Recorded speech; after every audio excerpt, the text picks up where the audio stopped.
নমস্কাৰ, আপুনি চাই আছে গাঁও চহৰ জিলাৰ খবৰ। মই জয়ন্ত মাধৱ গোস্বামী। সোণাপুৰৰ কচুতলীত উপস্থিত কেন্দ্ৰীয় গৃহমন্ত্ৰী অমিত শ্বাহ। কচুতলীৰ উচ্ছেদিত স্থানত নিৰ্মাণ হ'বলগীয়া 10ম অসম আৰক্ষী বাহিনীৰ নতুন মুখ্য কাৰ্যালয়ৰ শিলান্যাস কৰিব কেন্দ্ৰীয় গৃহমন্ত্ৰী অমিত শ্বাহে। প্ৰাথমিক পৰ্যায়ত প্ৰায় 174 বিঘা ভূমি সামৰি স্থাপন হ'ব 10ম অসম আৰক্ষী বাহিনীৰ নতুন মুখ্য কাৰ্যালয়।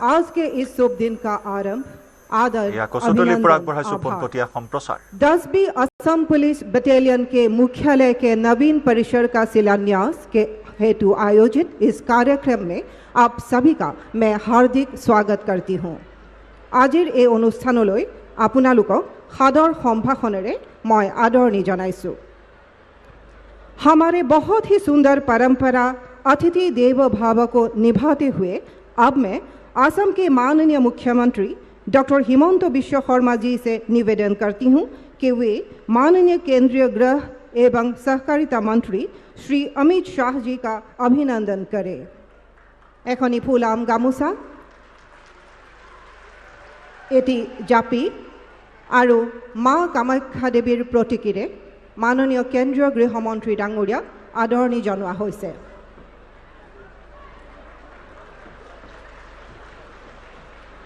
धन्यवाद। एतिया अनुष्ठाনৰ आदरणी भाषण प्रदान কৰিবলৈ অসম सरकाৰৰ माननीय मंत्री श्रीजुत पीयूष हाजरिका डांगरियाक आमी अनुरोध जनाइছো। आमार মাজত उपस्थित भारतवर्षर यशस्वी गृहमंत्री आमार आटाइरे श्रद्धार सम्मानीय अमित शाह डांगरिया, आमार মাজত उपस्थित অসমৰ राज्यपाल सम्मानीय लक्ष्मण प्रसाद आचार्य डांगरिया, आमार आटाइरे श्रद्धार অসমৰ जनप्रिय मुख्यमंत्री डॉक्टर हिमंत बिश्व शर्मा डांगरिया, केंद्रीय मंत्री सर्बानंद सोनोवाल प्रमुखे मंचत उपविष्ट विशिष्ट व्यक्तिसकल, मोर श्रद्धार राइज सुधीबृंद, मोर श्रद्धार राइज आमार মাজত इतिमध्ये उपस्थित होइছে आमार অসমৰ प्रत्येकটো সুখৰ লগত দুখৰ লগত प्रत्येक दिने थाका देशर यशस्वी गृहमंत्री अमित शाह डांगरिया। अमित शाह डांगरियाक आमी आदरणी जनाइছো। অসমৰ पवित्र भूमिলৈ, माँ कामाख्यार भूमिলৈ, शंकरदेवर भूमिলৈ आमी आदरणी जनाइছো। श्री लक्ष्मण प्रसाद आचार्य डांगरियाक आमी आदरणी जनाइছো। हिमंत बिश्व शर्मा डांगरियाक आमी आदरणी जनाइছো। सर्बानंद सोनोवाल डांगरियाक आमी आदरणी আপোনালোককো জনাইছো। বৃহৎ সংখ্যক মানুহ আহি গৃহমন্ত্ৰী ডাঙৰীয়াৰ এই সভা সবল কৰাৰ কাৰণে। শ্ৰদ্ধাৰ ৰাইজ, আমি এবছৰ আগলৈকে কি দেখিছিলো? सम्मानित गृहमंत्री जी, इस जगह में 1 साल पहले तक घुसपैठियों का दबदबा था। आपने असमवासियों को वादा किया था, प्रधानमंत्री जी ने असमवासियों का सामने वादा किया था, असम से एक एक के घुसपैठियों को यहां से बाहर निकाल दिया जाएगा। आपका जो वादा था उस वादा को निभाते हुए माननीय मुख्यमंत्री जी ने ये काम इसी जगह से शुरू किया और यहां से घुसपैठियों को भागा के आज का बटालियन का शिलान्यास करने का काम किया है। आपका जो आश्वास, आपका जो विश्वास, वही लेके हम लोग आगे जाएगा। असम का लोग, आप लोग आपका साथ है, प्रधानमंत्री जी का साथ है। गृहमंत्री जी, कम से कम आप असम 10 बार 1 साल में दौरा करते हो। असम का दुख में भी आते हो, असम का सुख में भी आते हो। मैं असम सरकार का मंत्री होने का नाते मैं थोड़ा बहुत जानता हूं। असम का जितना बड़ा काम, चाहे सेमीकंडक्टर हो, चाहे एडवांटेज असम 2 हो, जितना बड़ा बड़ा काम आपका आशीर्वाद से हुआ है, प्रधानमंत्री जी का आशीर्वाद से हुआ है और आप दोनों का आशीर्वाद लेके मुख्यमंत्री हिमंत बिश्व शर्मा जी ने किया है। मैं आपको दोबारा असम के लिए निमंत्रण देता हूं, नेता देता हूं। आप आइए, हम लोगों को आशीर्वाद कीजिए, असम को आगे बढ़ाने के लिए हम लोगों को मदद करिए। इन्हीं 2 शब्द बोल के मैं अपना भाषण समाप्त करता हूं। भारत माता की, भारत माता की। अमित शाह, नरेंद्र मोदी, हिमंत बिश्व शर्मा, बहुत बहुत धन्यवाद। धन्यवाद। अब मैं माननीय केंद्रीय मंत्री श्री सर्बानंद सोनोवाल जी से निवेदन करती हूँ कि वे कृपया अपना भाषण प्रदान करें।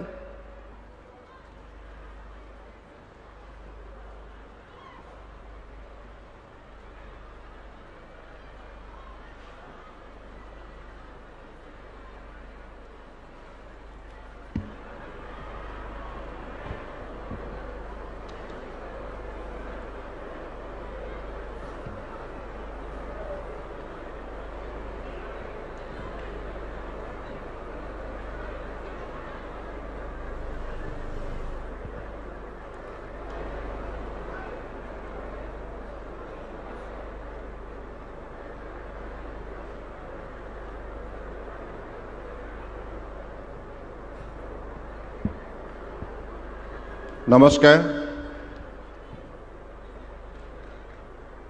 भारत माता की सकलोৱে सहयोग কৰিব দেই।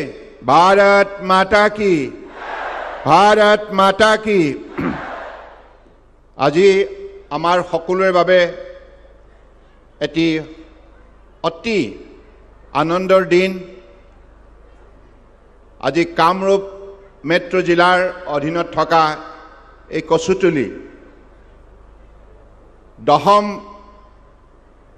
আসাম পুলিচ বেটেলিয়নৰ নতুন তেখেতসকলৰ মুখ্য কাৰ্যালয় চৌহদৰ নিৰ্মাণৰ বাবে আজি আধাৰশিলা স্থাপন কৰাৰ এই শুভক্ষণত আমাৰ মাজত আহি আমাক উৎসাহিত কৰা ভাৰতবৰ্ষৰ শক্তিশালী সাহসী আৰু সফল গৃহমন্ত্ৰী মাননীয় অমিত শ্বাহ ডাঙৰীয়া, অসমৰ মাননীয় ৰাজ্যপাল লক্ষ্মণ প্ৰসাদ আচাৰ্য ডাঙৰীয়া, অসমৰ জনপ্ৰিয় মুখ্যমন্ত্ৰী ডক্টৰ হিমন্ত বিশ্ব শৰ্মা ডাঙৰীয়া, অসম চৰকাৰৰ মাননীয় মন্ত্ৰী পীযুষ হাজৰিকা, কেশৱ মহন্ত, ৰূপেশ গোৱালা ডাঙৰীয়া, সাংসদ বিজলী কলিতা মেধি ডাঙৰীয়ানী,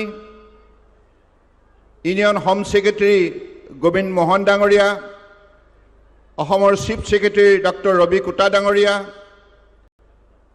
ইণ্টেলিজেন্স ব্যুৰোৰ ডাইৰেক্টৰ তপন কুমাৰ ডেকা ডাঙৰীয়া, ডিজিপি হৰমিত সিং ডাঙৰীয়া, additional chief secretary Ajay Tiwari ডাঙৰীয়াৰ লগতে অসম চৰকাৰৰ ভাৰত চৰকাৰৰ বিষয়া কৰ্মচাৰীসকল আৰু সমবেত এই অঞ্চলৰ পৰম শ্ৰদ্ধা ৰাইজ, জয় জয়তে।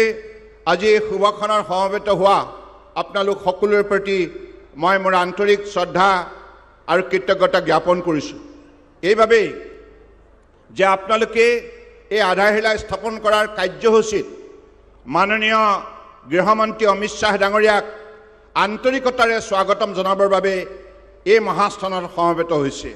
ইয়াৰ কাৰণে নিশ্চিতভাৱে ইয়াত উপস্থিত থকা প্ৰতিগৰাকী ব্যক্তি কৃতজ্ঞতাৰ পাত্ৰ।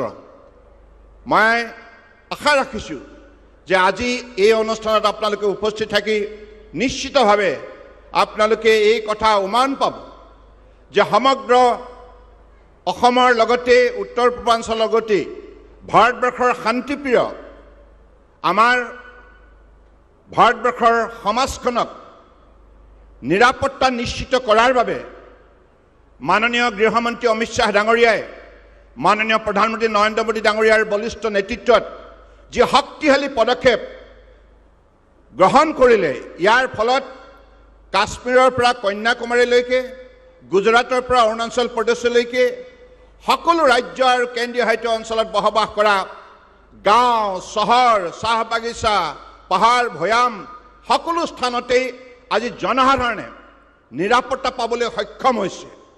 আৰক্ষী বাহিনীক, অৰ্ধসামৰিক বাহিনীক শক্তিশালী ৰূপত সজাই তোলাৰ ক্ষেত্ৰত মাননীয় গৃহমন্ত্ৰী অমিত শ্বাহ ডাঙৰীয়াই দৃষ্টান্তমূলক সফলতা অৰ্জন কৰিছে।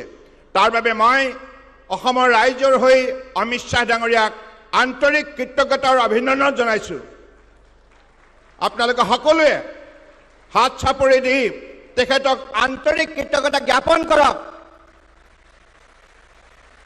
কাৰণ আমি অসমৰ শদিয়াৰ পৰা ধুবুৰীলৈকে বৰাক ব্ৰহ্মপুত্ৰ পাহাৰ ভৈয়ামৰ 3,40 লক্ষ লোকে যোৱা দিনবিলাকত বিশেষকৈ মাননীয় প্ৰধানমন্ত্ৰী নৰেন্দ্ৰ মোদী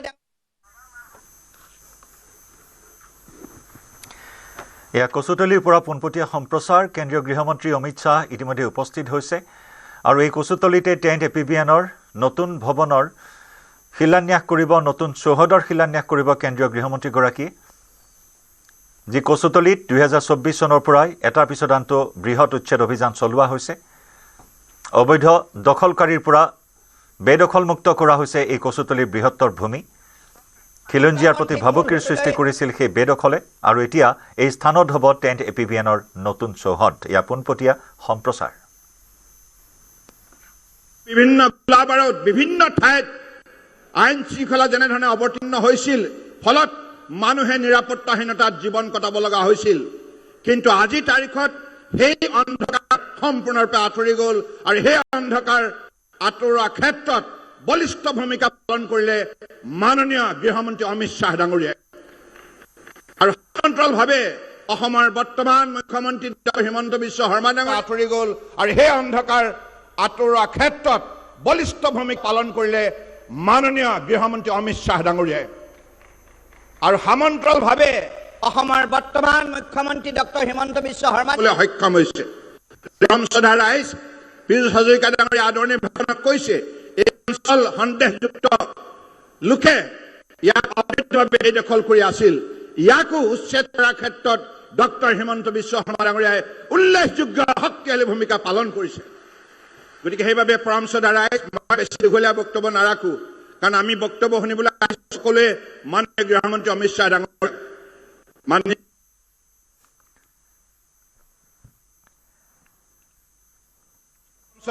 মই বেছি দীঘলীয়া বক্তব্য নাৰাখো, কাৰণ আমি বক্তব্য শুনিবলৈ আহিছো সকলোৱে মাননীয় গৃহমন্ত্ৰী অমিত শ্বাহ ডাঙৰীয়া।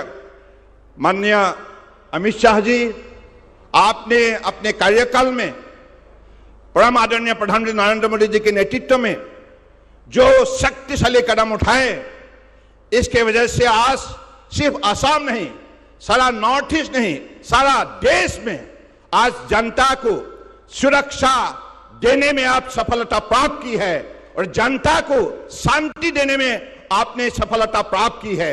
और इसलिए ये जो शांति का माहौल, इस माहौल पे आज जनता विकास के सिलसिले में अपने आप को विशेष रूप से वहां शामिल करने के लिए जनता को एक सुनहरा मौका मिला है।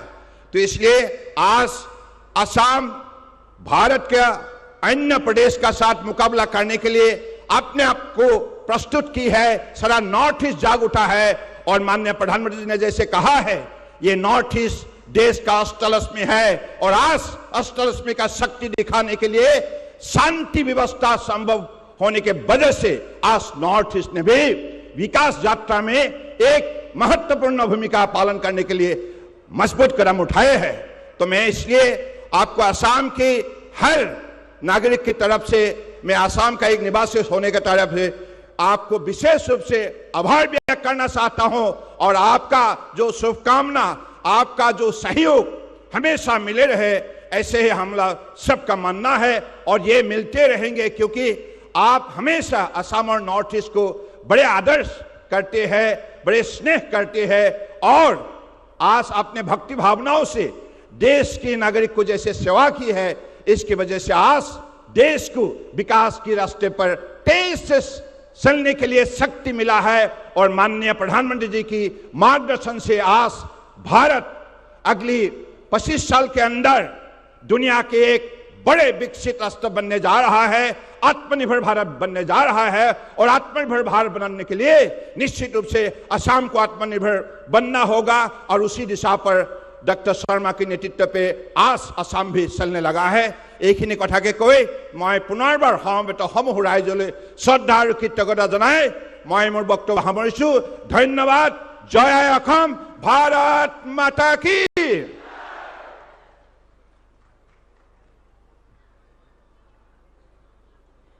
মাননীয় শ্ৰীযুত সৰ্বানন্দ সোণোৱাল ডাঙৰীয়া, তেখেতৰ ভাষণৰ বাবে ধন্যবাদ জনাইছোঁ। असम के माननीय मुख्यमंत्री डॉक्टर हिमंत बिश्व शर्मा जी ने राज्य में विकास को नया आयाम और नई परिभाषा दी। शासन और प्रशासन को इन्होंने एक नई दशा, दिशा एवं दृष्टि दी। एतिया आमार माजत उपस्थित अहोমৰ माननीय मुख्यमंत्री डाঙৰীয়াক তেখেতৰ ভাষণ প্ৰদান কৰিবলৈ আমি অনুৰোধ জনাইছোঁ।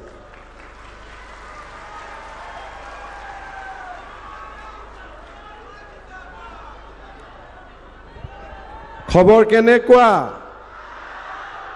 এইফালে খবৰ কেনেকুৱা? ওপৰত এইফালে সঁচাই ভাল লাগিছেনে না? আজি ইয়াতে বেটেলিয়ন কেম্প হ'ব। কিমান ভাল লাগি আছে? ইমান নে ইমান? কিমান? বহুত। তেতিয়াহ'লে মোৰ লগত সকলো একেলগে ক'ব, ভাৰত মাতা কি, ভাৰত মাতা কি, নৰেন্দ্ৰ মোদী, নৰেন্দ্ৰ মোদী, অমিত শ্বাহ, অমিত শ্বাহ। বহুত বহুত ধন্যবাদ।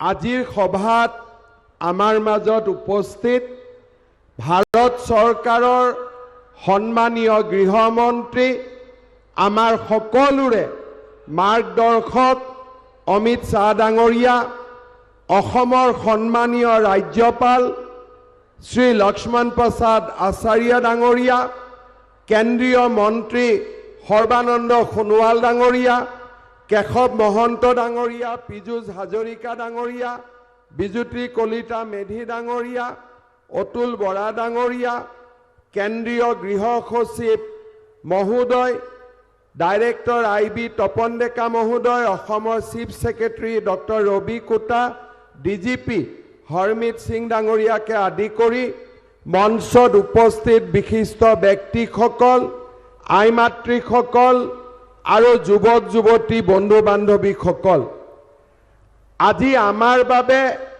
এটা আনন্দৰ দিন। আমি সকলোৱে জানিছিলোঁ যে আমাৰ এই কচুতলিৰ 708 বিঘা মাটি সন্দেহযুক্ত লোকসকলে ইয়াত দখল কৰি আছিলে। কচুতলি আৰু সোণাপুৰ ডিমৰীয়া ৰাইজে দাবী কৰিছিলে যে আমাৰ ট্ৰাইবেল বেল্ট এণ্ড ব্লকৰ পৰা এই মানুহখিনিক উচ্ছেদ কৰিব লাগে। কোনেও সাহস কৰা নাছিলে, কিন্তু আমাৰ বিজেপি চৰকাৰৰ নেতৃত্বত আজি আমি কচুতলিৰ 700 বিঘা মাটি আমি অবৈধ লোকৰ পৰা উদ্ধাৰ কৰিলোঁ আৰু তেওঁলোকক আমি নিজৰ ৰাস্তা দেখুৱাই দিলোঁ। বিজেপি চৰকাৰ নাহিলে কোনোবাই পাৰিলেহেঁতেন নেকি এই কাম কৰিব? পাৰিলেহেঁতেন নেকি বিজেপি নাহিলে? আজি আমাৰ অসমত কচুতলি নহয়, অসমত যোৱা 5 বছৰত 1,10,000 বিঘা মাটি আমি ফৰেষ্টৰ পৰা এভিকশ্যন কৰিছোঁ আৰু চৰকাৰী মাটি আমি 26,000 বিঘা আৰু VGR PGRৰ পৰা আমি 7,000 বিঘা মাটি আমি এভিকশ্যন কৰিছোঁ। এই মাটিত কোন বহি আছিলে? অবৈধ বাংলাদেশীসকল বহি আছিলে। আৰু আজি আমাৰ বিজেপি চৰকাৰে 5 বছৰত আমি কিমান মাটি এভিকশ্যন কৰিলোঁ? 1.5 লাখ বিঘা মাটিৰ পৰা আমি অবৈধ বাংলাদেশীক উচ্ছেদ কৰিলোঁ। আৰু কৰিব লাগিবনে নালাগে? সঁচা কথা কওক, আৰু লাগিবনে নালাগে? টোটেল কিমান মাটি দখল কৰি আছে? 40 লাখ বিঘা মাটি। আমি কিমান উদ্ধাৰ কৰিলোঁ? মাত্ৰ 1.5 লাখ বিঘা মাটি। আৰু বাকীখিনি উদ্ধাৰ কৰিব লাগিবনে নালাগে? পাক্কা লাগিব। তাৰ কাৰণে আমি কি কৰিব লাগিব? এইবাৰ ইলেকশ্যনত কাক জিকাব লাগিব? কাক জিকাব লাগিব? পাক্কা বিজেপিক জিকাব লাগিব। বিজেপি জিকিব, আমাৰ NDA জিকিব।